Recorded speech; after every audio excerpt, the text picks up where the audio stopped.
vocês no comando do Flamengo e queria abordar com vocês a parte defensiva hoje, né? Mais uma vez o time sem sofrer gols, há 11 jogos sem sofrer gols, e o Rossi quebrando o recorde do Cantarelli, sendo o goleiro com mais tempo sem ser vazado no Flamengo, né, em jogos oficiais. Boa noite. Boa noite, uma equipe consistente, sim, com o Rossi batendo essas marcas, fruto de uma equipe toda. E que fez gol em todos os jogos. Hoje fez com ele anulado. Contra o Vasco também. O Vasco, tá certo. Contra o Vasco também. Então teve os dois lados, o lado de fazer o gol e o lado de não tomar. Próximo aqui. Sabia que era mítico. Boa noite, Tite. Boa noite, Matheus.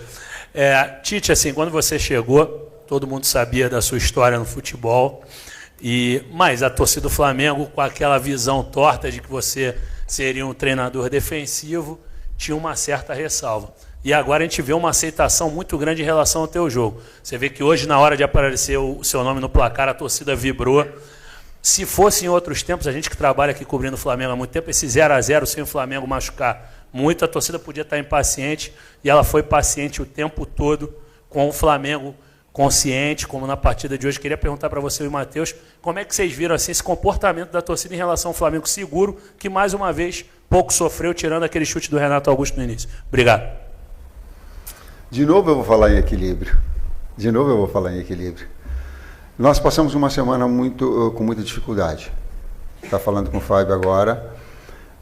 A dosagem do trabalho, e o jogo que a gente fez, ele exigiu muito. Então tu vês que hoje nós tivemos uma série de substituições que foram ser feitas em função do desgaste e dos problemas durante a semana que nós tivemos. Isso é significativo. E às vezes tira a finesse, o refinamento de uma jogada maior que é de contra-ataque, porque o adversário precisava do placar, adiantava a marcação e dava espaços nas suas costas para ser aquilo que nós temos de qualidade, de ser agressivo, de ser vertical, né? E essa finesse faltou um pouquinho mais para nós termos aquilo que fala de equilíbrio na contundência, nas ações ofensivas. Em contrapartida, ele teve a solidez que tu colocaste. Muito importante também a torcida entender a característica do jogo, né? Um pouco, que era uma equipe que vinha para correr riscos dele também, e acredito que a nossa postura também ajudou o torcedor a entender. A gente sempre procurou agredir a marcação, sempre procurou marcar alto, onde estava a bola a gente procurava agredir e não ficar lá atrás esperando alguma situação do Fluminense. Tanto que eles tiveram poucas situações de finalização no gol, acho que só a do Renato, né? Sem esquecer de um detalhe, vamos considerar, e é significativo, os dois últimos campeões da Libertadores se enfrentaram. Tá certo, né? A grandeza do espetáculo, do jogo, da qualidade técnica, do grande técnico do Diniz, né? Então, todo um contexto importante em dois grandes jogos. Oi, Tite, boa noite, parabéns pela classificação, Matheus. Tite, eu queria que você falasse um pouquinho do espaço que o Flamengo não vem dando, e aí é claro que a gente está falando do Fluminense, mas isso já vem acontecendo há muitas partidas, o Flamengo não vem dando espaço entre linhas para o adversário criar. Eu percebi que, por exemplo, no segundo tempo, quando o Fluminense precisava do resultado, mas isso aconteceu em diversas partidas, eles não conseguiam criar, ou criavam muito pouco entre linhas, porque o time anda muito compactado, mesmo com as linhas altas, ou com linha média ou linha baixa, que era o caso ali mais do segundo tempo. Então eu queria que vocês comentassem, eu sei que é um trabalho de formiguinha, né, de todos os dias, né, mas eu queria que vocês comentassem, porque isso mais uma vez aconteceu hoje. Obrigado e parabéns. Primeiro tempo a gente não conseguiu jogar, porque nós que não chegamos no intervalo, não precisamos jogar mais, voltou bem no segundo tempo. Eu acho que fez 15, 20 minutos muito bons, fez o gol. Quero ver os melhores lances, quero analisar melhor o lance. Fez o gol. Depois, naturalmente, a tua observação eu concordo, ela vai chegando no final do jogo. As próprias substituições nossas que nós estamos fazendo, aí o adversário procurando fazer o gol e nós sermos consistentes. O que é que tu falaste? Quando tu tem as duas linhas muito compactas, assim, tu dá lado para jogar, tu não dá centro para jogar. E eles não conseguem entrar. Essa é uma fase defensiva em qualquer altura que seja. e se retoma dentro de uma média ou ganha numa alta, nós tivemos, acho, no início do jogo, uma chance viva de gol, né, numa retomada num tiro de meta do Fluminense. Me corrija se eu esteja errado. No início, não? Estou viajando, não. Então, desculpa, então, a comissão técnica está dizendo que não. Mas, enfim, quando tu retoma a posse de bola, tu está mais perto do gol, né? Tu está mais próximo de uma ação ofensiva. Eu falo isso de marca atacando, porque tu não sai do teu lugar. Quando tu retoma a posse de bola, tu já tem o jogador, o externo aberto, já tem o pivô, tu já tem o homem da velocidade, tu já sabe onde está, tu joga com essa forma. Isso a gente procura fazer, não só a equipe que inicia, mas também aqueles que não participam do início do jogo. Tite, Matheus, parabéns pela classificação à final do Campeonato Carioca, boa noite. Há uma expectativa muito grande da torcida por dois jogadores de maneiras distintas, né? Várias vezes você já falou da qualificação do elenco e até da sua tristeza de não poder dar a oportunidade que você gostaria a todos os atletas que têm se empenhado. Um é um jogador que já foi muito importante para o Flamengo, está buscando retomar o seu melhor momento, que é o atacante Gabriel Barbosa, e o outro, o último reforço do Flamengo, que é o Léo Ortiz, né? Como é que se trabalha essa possibilidade da utilização? Eles que ficaram no banco de reservas e o Gabigol até voltando de lesão, mas não foram aproveitados ao longo da partida. A gente trabalha da mesma maneira que a gente trabalha com todos os atletas do grupo, exigindo durante a semana o empenho, a dedicação, o nível de treinamento alto. E aí depois no jogo a gente tem que tomar escolhas em cima do que a partida demonstra para nós e em cima do que a gente trabalhou a semana inteira. São atletas grandes que vão ter momentos grandes ainda com a camisa do Flamengo, mas é o dia a dia que vai estar construindo tudo junto com a equipe toda. Quando nós estávamos com a substituição de vir para dentro o BH, o Bruno Henrique, tinha muito espaço nas costas da linha defensiva do Fluminense. E um jogador que ataca espaço com velocidade do BH é decisivo. Então eu ia utilizar o jogador menos de retenção e mais. Afora o Gabi retornou essa semana, eu acho que ele fez um treinamento, dois com o grupo todo, com o grupo mais forte, né? Assim como o Wesley. Né? Então nós tínhamos, assim como o Vitor Hugo, mas numa condição maior. Então o jogo também pedindo. E o Ortiz, o Léo Ortiz, cara, tenho os dois zagueiros que estão jogando muito, selecionáveis, os dois são selecionáveis para mim. E tem o Davi Luiz, que é um jogador internacional, uma qualidade extraordinária, que todas as vezes que ele entrou, jogou demais. Então... Tite, Matheus aqui, Gustavo Henrique. Ô Tite, o Flamengo tem 15 dias, né? Até o próximo jogo da final. E eu achei que hoje o Flamengo teve uma atuação que conseguiu fazer a classificação. O Wagner, achei que não foi tão bem o árbitro do jogo. O Matheus, que gosta muito de trabalhar a rapaziada lá, a finalização, a defesa. O que eu queria saber é uma pergunta para os dois, na verdade, né? Nesses 15 dias, com certeza, é a última grande parada que o Flamengo vai ter antes de Libertadores, Brasileiro, Copa do Brasil. Diante de tudo que vocês analisaram até agora, esses 15 dias, o que vocês dois acham que o Flamengo pode melhorar?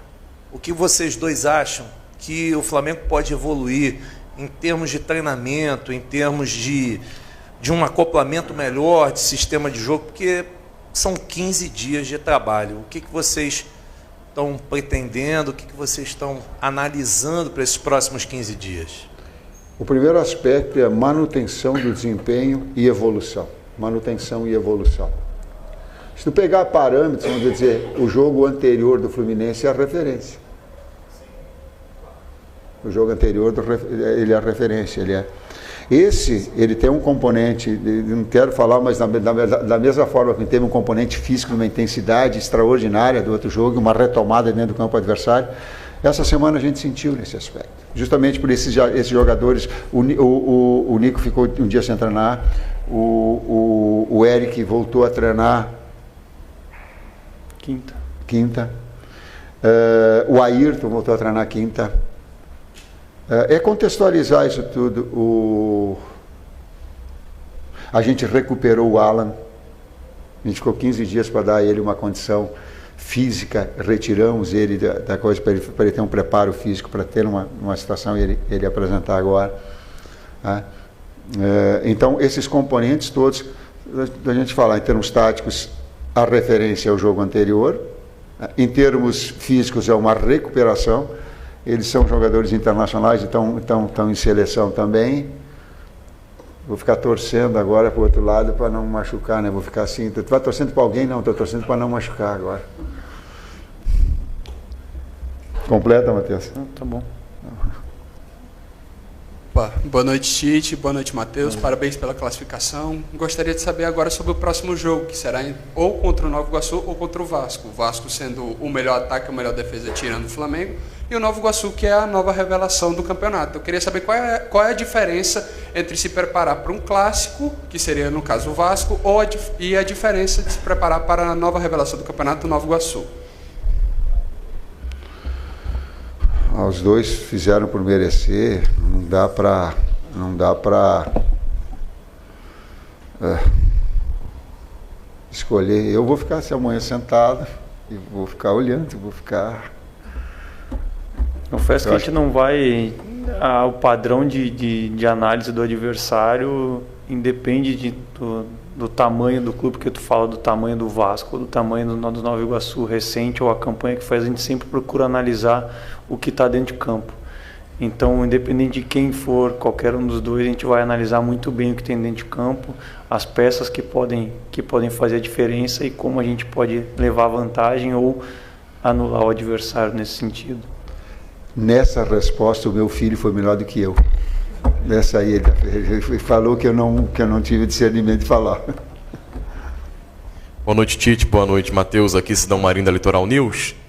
Aproveitando que você falou que o Matheus foi melhor do que você nessa, Tite, eu também trabalho com a família. Eu queria saber como que é essa relação de vocês dois, trabalhando junto à comissão como um todo. Mas como o Matheus sente esse dia a dia, como o Tite sente o dia a dia, eu vou fazer a pergunta que eu iria fazer. A lateral direita ela vem evoluindo bastante. O Varela claramente vem demonstrando um futebol bem melhor do que aquele que ele demonstrava no ano passado. E teve um estudo que foi feito que bota os laterais mais promissores do mundo. E o Wesley foi indicado a esse estudo. Queria que vocês comentassem sobre a evolução do Varela. E também se vocês veem esse potencial no Wesley, algo que você já disse há bastante tempo, Tite, que a lateral direita tinha grandes jogadores, até quando o Mateuzinho estava aqui. Queria que você comentasse sobre isso também. Obrigado. Eu falo da primeira parte do lado humano. O Matheus, eu acho que é meu auxiliar com 8, 9 anos de idade, onde o pai dele assistia todos os jogos, gravava em fita cassete, aqueles que ele não podia assistir, para analisar, escrever todas as situações táticas de cada um.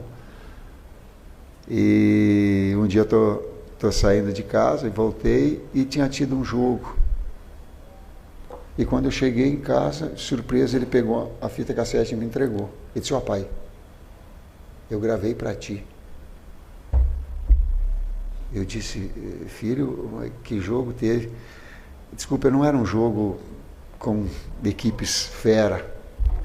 E ele teve a atenção de trazer, não quero dar nome, mas um jogo de um nível um pouco menor, para que eu tivesse a condição de assistir. Então, assim como pais médicos que são e têm seus filhos médicos, o doutor Aloir é o meu amigo que tem, assim como outros que têm filhos que seguem o mesmo norte dos pais, eu tive a felicidade de ter não só um filho, um grande profissional muito qualificado do lado, e que a gente fica em embate às vezes. O que mais sai choque não é nem com o Kleber há mais tempo, nem com o César, nem com... A liberdade, né? A liberdade também causa atrito. Não é só na parte boa, é difícil também às vezes. Para ele e para mim, mas é muito mais prazeroso do que que difícil ter um mestre. Aprender com um mestre desde a infância é um privilégio. É um privilégio. Quanto aos laterais, a gente não falava antes sem ter uma base, né? Então, quando a gente falava que a gente acreditava nos três, quando estavam aqui, e hoje no Varela e no Wesley, é porque a gente acredita no dia a dia o que eles mostram para nós. E talvez a gente tenha que descobrir como fazer com que eles mostram no dia a dia apareça em campo. E hoje é legal ver o Varela sendo reconhecido por ele estar conseguindo demonstrar isso. E eu tenho certeza que com o tempo, com o espaço e com o dia a dia, com a evolução, o Wesley tem 20 anos. Esse garoto também vai dar muitas alegrias para nós, para o clube, e tem um grande caminho pela frente, sim. Boa noite, gente. Muito obrigado, professor Tite, Matheus. Até a próxima.